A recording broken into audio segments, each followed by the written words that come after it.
I'm Dan Greenwald. I'm the lead game designer on Microsoft's Forza Motorsport. When we started working on making a simulator, we spent well over a month making just the tire physics alone. We took into account things like heat and pressure, camber and caster, and how that geometry in the suspension will affect the tire. We also took into account the stiffness of the tire wall and load sensitivity. We thought it was important to put that in the game because it's going to really make the cars perform naturally on the track. This is all very realistic stuff, and most people aren't going to see it. What you're going to do is feel it. The suspension, the engines, the tires, all of this stuff plays directly into that. This really adds tremendous replay value because each car has its own path to mastery.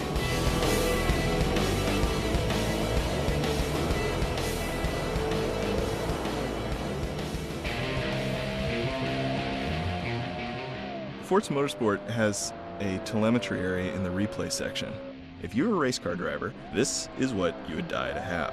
And we put this in specifically so that players could learn more about their cars, they could diagnose tuning issues. You can also use this to diagnose your driving style. You can see how close you are to the peak and where the peak is. The red is how much friction there is. The blue is how much friction you're actually asking for from the tire. If the blue is beyond the red, then you're way beyond your peak. And if the blue is under the red, you're under your peak. Mastering a race car is all about mastering your friction and load as it transfers around your car. This is what's going to make good drivers great, knowing your friction and optimizing it. In the suspension tab, you're looking at how much compression is going on in your actual suspension of your car. What you want is to be in that green range with some pretty even transfer.